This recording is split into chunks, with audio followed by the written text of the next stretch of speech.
الرسول بما أنزل إليه من ربه والمؤمنون.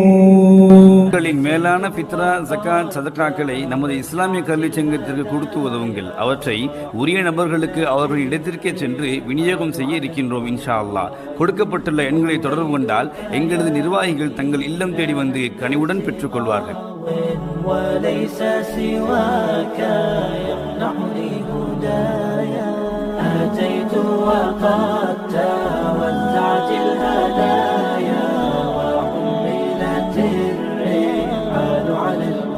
السلام عليكم ورحمة الله وبركاته. الحمد لله رب العالمين والعاقبة للمتقين والصلاة والسلام على رسوله الكريم أما بعد فأعوذ بالله من الشيطان الرجيم.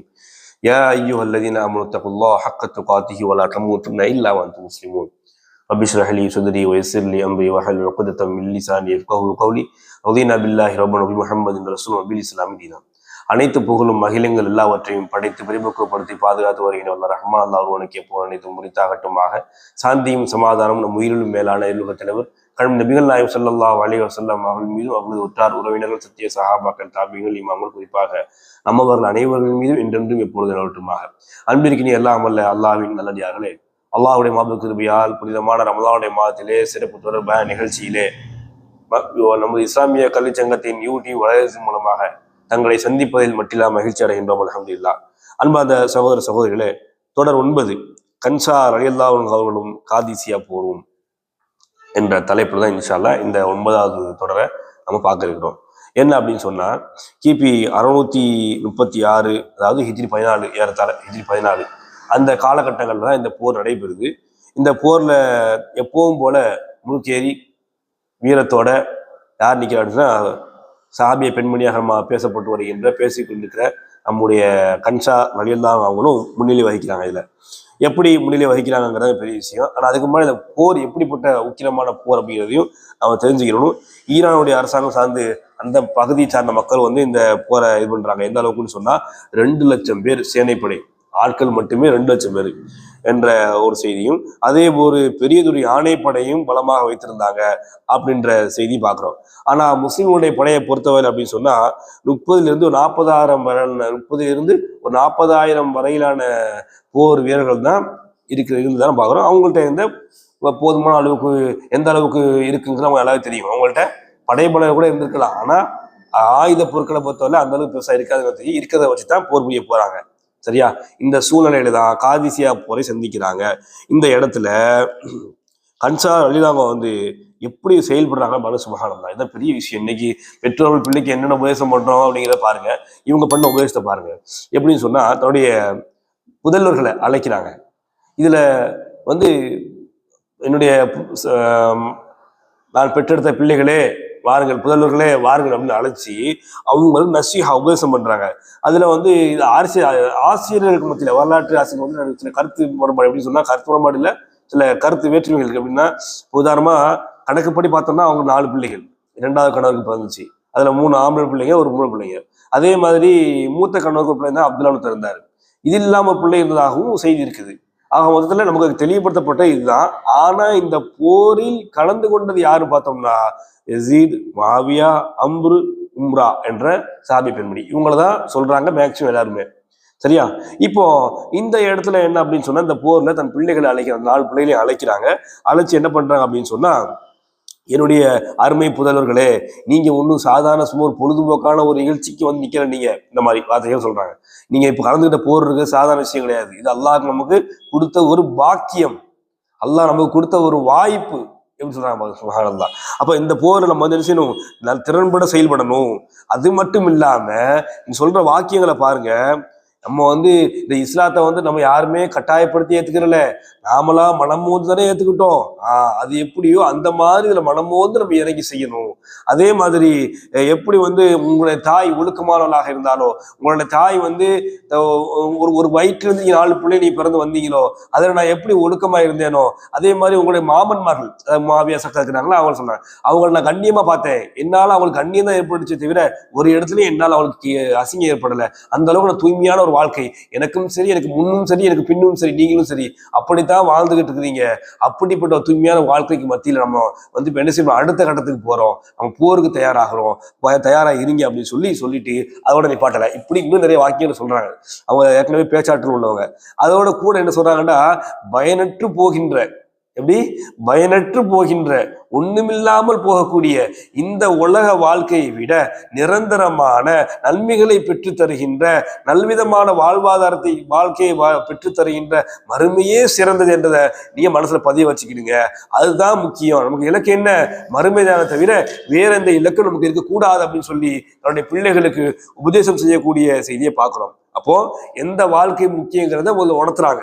அதுக்கப்புறம் ஏன்னா நம்ம எதை நோக்கி பயணிக்கிறோம் தெரிஞ்சாதான் அதுக்கேற்ற மாதிரி தயாராக முடியும். அதனாலதான் தன் பிள்ளைகளுக்கு மறுமைதான் நம்முடைய இலக்கு, ஷஹீது தான் நம்முடைய சிறப்பான அந்தஸ்து என்று சொல்லக்கூடிய நிலையை பார்க்கிறோம். அதை உணர்ந்தவர்களாகத்தான் ஏற்கனவே தன் சகோதர விஷயத்துல கூட ஜெய்துல் ஹத்தாப் அவங்க மரணிக்கும் போது பேசுறாங்கல்ல, சொன்னாங்கல்ல ஒரு கவி, அதுவும் கூட அதைத்தான் நினைவு ஊட்டிச்சு நமக்கு. அப்ப அப்படிப்பட்ட நினைவோடு தான் அவங்க என்ன பண்றாங்க, போர்க்காலத்துக்கு வர்றாங்க. அதுல நம்ம ஒரு வசனத்தை கூட பார்க்கலாம். அதுக்கு உதாரணமா ஒரு ஒப்பீடு செய்யலாம். أعوذ بالله من الشيطان الرجيم يا أيها الذين آمنوا اصبروا وصابروا ورابطوا واتقوا الله لعلكم تفلحون.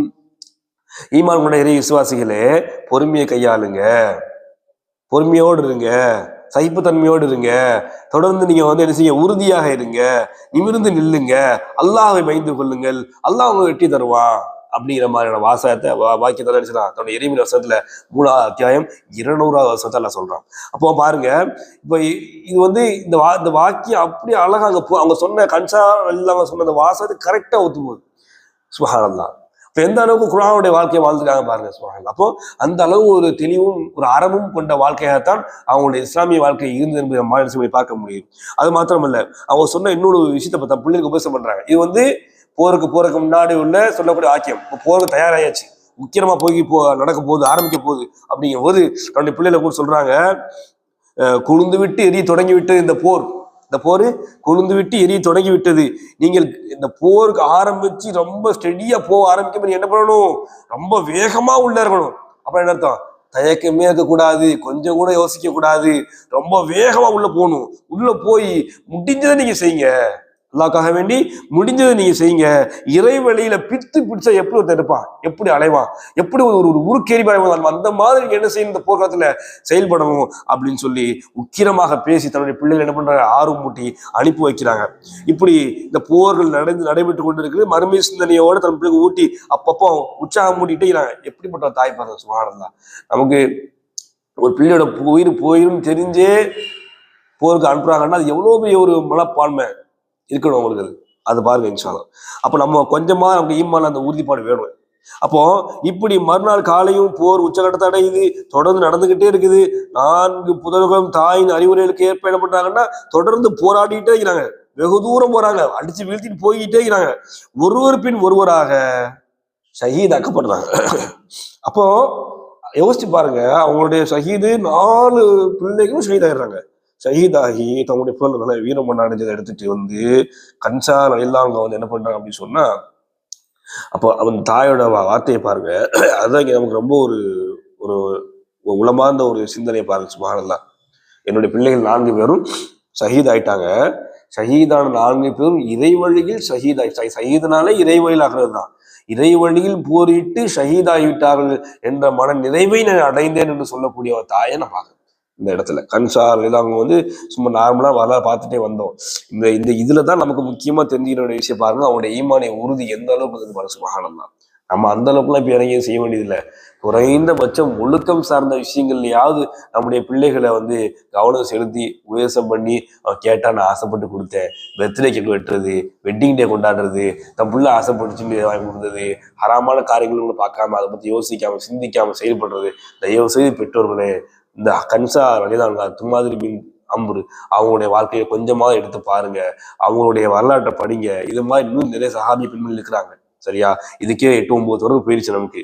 அப்போ இன்னும் இருக்குது இன்ஷா அல்லாஹ். அப்போ அடுத்த சஹாபி பெண்கள் பார்ப்போம். அப்போ அந்த மாதிரி பாருங்க, எந்த அளவுக்கு தன்னுடைய வாழ்க்கையை வந்து இஸ்லாத்திற்கு அனுப்பிச்சியா பாருங்க. அந்த பிள்ளைகள் எப்படி தெரியுமா, 4 பிள்ளைகளுமே இந்த ஒரு வருடத்துக்கு ஒரு நிமிஷம் சில வெள்ளிகள் கொடுப்பாங்க, செலவுக்கும் கொடுப்பாங்க, வச்சுக்கிடுவாங்க கொள்வாங்கன்னு சொல்லிட்டு அந்த இதை கூட தன் தாய்க்கு கிடைக்கிற மாதிரி செஞ்சாங்க.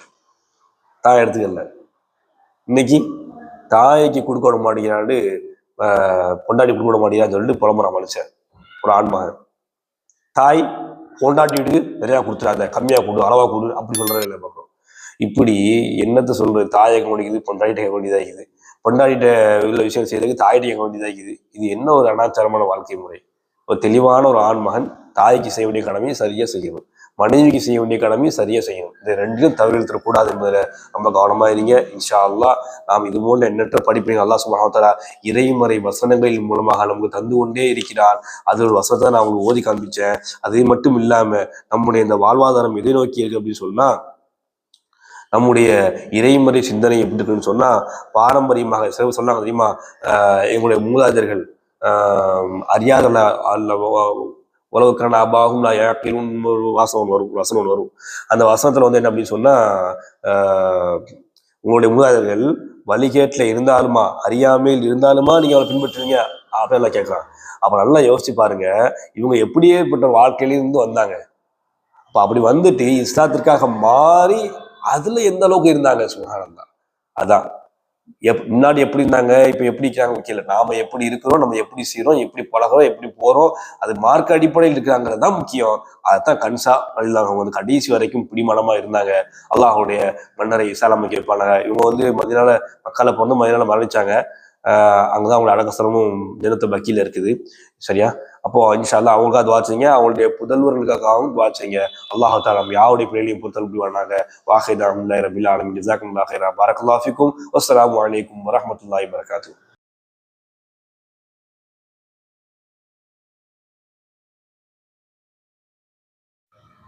தொடர் 9க்கான கேள்வி. காதிசியா போரில் கன்சா ரலியல்லாஹு அன்ஹா அவர்களின் பிள்ளைகளில் எத்தனை பேர் கலந்து கொண்டனர்?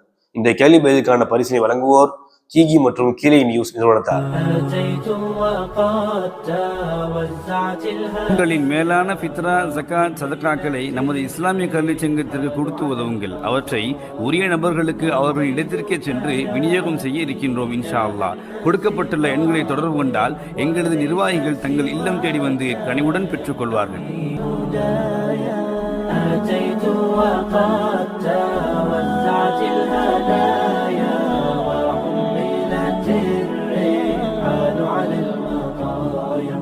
عبيدك يا إله الناس غاو وليس سواه